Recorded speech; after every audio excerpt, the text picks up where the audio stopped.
Hello everyone, my name is Miranda and I am a second-year trainee clinical psychologist. Today's video is going to be all about anxiety. I think we can all agree that when anxiety hits, sometimes it really can be like, WTF, mate? What is this? Why is it happening to me? And when is it going to end? Doing my doctorate in clinical psychology means that I spend a lot of time talking about emotions and psychological difficulties. And as someone who's experienced pretty bad anxiety myself, I can definitely say that learning more about anxiety has not only helped me to understand myself better, but also make the experience less frightening when it does happen. So today's video is gonna kind of be like a little bit of an anxiety 101. We're gonna cover the what, why, who, where, when, and how of anxiety. All of this is gonna be timestamped in the description box below, along with some additional references and resources that you might find useful. So without further ado, let's get straight into it. So let's start off with a little definition so that we're all on the same page and we all know what we're talking about. Anxiety is our body's response to stress, and it exists on a spectrum. On the milder end, people might feel worried or uneasy, and on the more severe end, people will experience complete panic. All of the experiences are derived from our basic emotion of fear. So I'm going to share with you a little analogy that has given me some comfort over the last few years. So I like to think of anxiety as having these two overprotective parents. One parent oversees the mind and can set off symptoms like racing thoughts, alertness, mind going blank, overthinking, while the other parent controls the body and can set off experiences such as an accelerated heart rate, heavy breathing, butterflies, and muscle tension.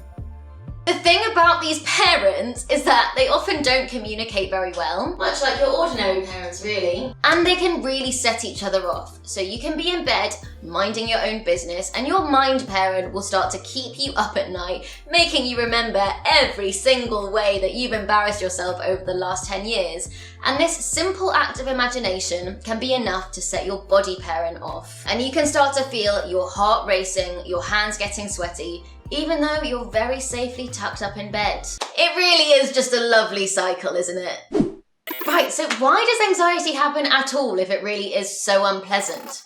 Well, what is the number one goal of overprotective parents? To keep you safe. Anxiety is actually our response to threats. When you experience it, it's because your body has detected some kind of danger and it's set into action our fight, flight, or freeze response. This means that your body is either getting ready to fight off an attacker, make a quick getaway, or kind of play dead in the hope that whatever scary thing that's around us will kind of get bored and wander off. So if we think back to some of our anxiety symptoms, actually every single one of them is either preparing us to fight, flight, or freeze. Let's take your heavy breathing. This leads to more oxygen getting pumped around the body to your muscles so that they are then ready for action. Similarly, when your mind goes blank, this is your body's way of ensuring that you stay extremely still, do nothing, and don't attract the attention of anything frightening. Another thing about our overprotective parents is that they've actually been looking after humans for thousands and thousands of years. Way back when there were some actually pretty terrifying predators roaming the earth wanting to attack us. But like our everyday parents, they have kind of struggled to adapt to the times, which means that we experience the same stress response now as we did back then. Even though the vast majority of us aren't facing life or death situations every single day. Also, because we have this mind parent, it means that not only do we respond to actual danger, we respond to imagined danger, which is just really, really helpful. So in sum, our overprotective parents are most of the time usually completely overreacting to the situation that's in front of us, which is why anxiety can feel so unpleasant and really quite random at times. But I don't know, I mean, I guess it's kind of cute that they want to protect us. A little bit? Kind of? I don't know.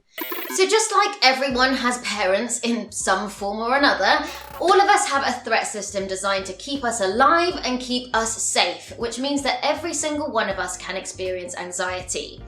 But some of you might be listening to this and think like, that's all well and good, but I feel like my friends are so much more chill than I am, and I definitely experience anxiety more than most. And there is absolutely some truth here.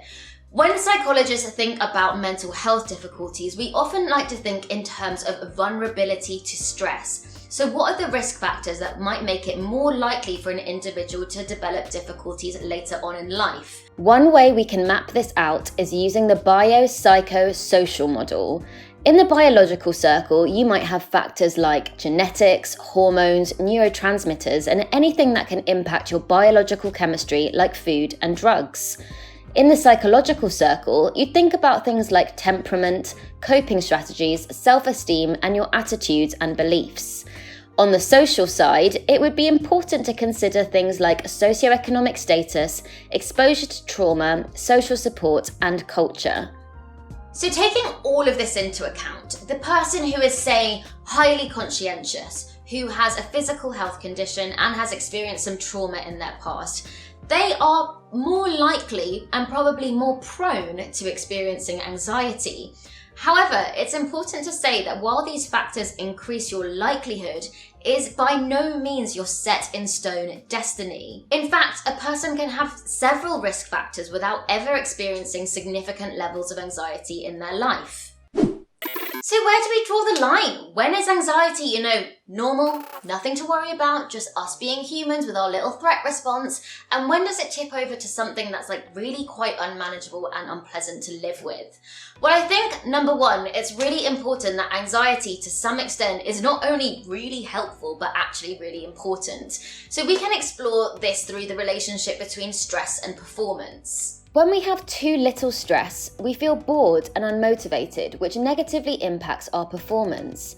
As our stress level increases a little bit, we suddenly get more focused, alert, and responsive, which helps us to achieve our peak performance. However, on the other side, when we get too stressed, our performance also suffers. We can feel fatigued, panicked, and eventually just burn out altogether. So having a little bit of nerves before, say, an audition, an interview, a difficult conversation, maybe even a little date, can actually be a really good thing. It can help us feel energized, up for it, and on our A game. But when this gets too much, it can really cause us to shut down. So if you're having trouble kind of deciding whether your anxiety is something that feels a little bit more problematic, try asking yourself the following. Is your level of anxiety causing you distress? If your anxiety is really getting you down and you just don't know how to manage it, that might be an indicator that a little extra support wouldn't go amiss. Is your anxiety affecting your daily life?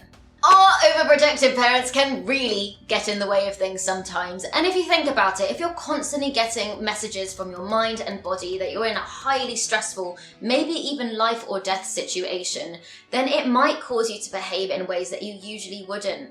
For example, you might find yourself avoiding stressful situations altogether or taking lots of extra precautions to keep yourself safe.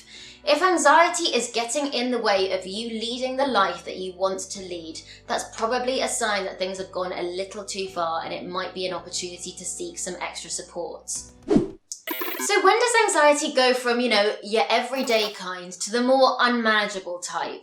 Well, it's actually kind of hard to say, and there isn't a set formula which is going to apply for everyone. For some people, there is going to be this really clear trigger that they have in their mind, losing their job or experiencing something traumatic. But for a lot of people, it can be this slow build of little things chipping away, which can suddenly make things feel really overwhelming over time. A visual that I like to hold in mind is the stress bucket. There are things in life which will lead the water in our bucket to rise. These can be things like work stress, relationship difficulties, money problems, and not sleeping or eating well enough. Some things, like a bereavement, can cause the water to rise extremely quickly.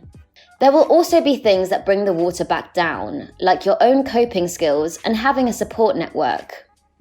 It's really important that the water is kept at a manageable level and that there is a balance between water going in and water being let out again. Water going in too quickly can make the bucket eventually spill over, and that's when our anxiety starts to feel really unmanageable.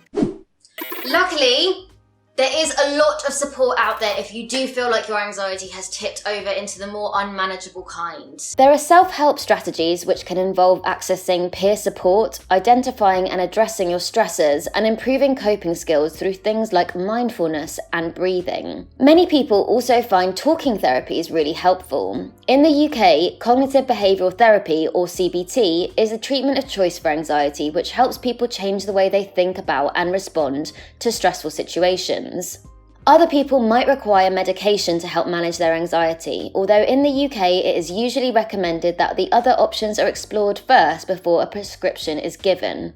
I think the most important thing to hold in mind if you are experiencing these high levels of anxiety is that you are absolutely not alone. It really does affect more people than you think, and there is lots of support out there which is evidence-based and has been shown to be able to really make a difference. So if you are struggling, go to your GP or your family doctor and they will be able to point you in the right direction to get some help.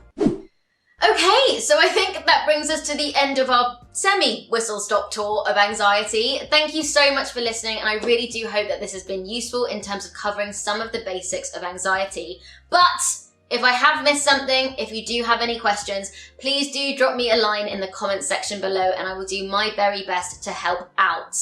Okay, I'm gonna let you go. Until next time, look after yourselves and each other. Ciao for now.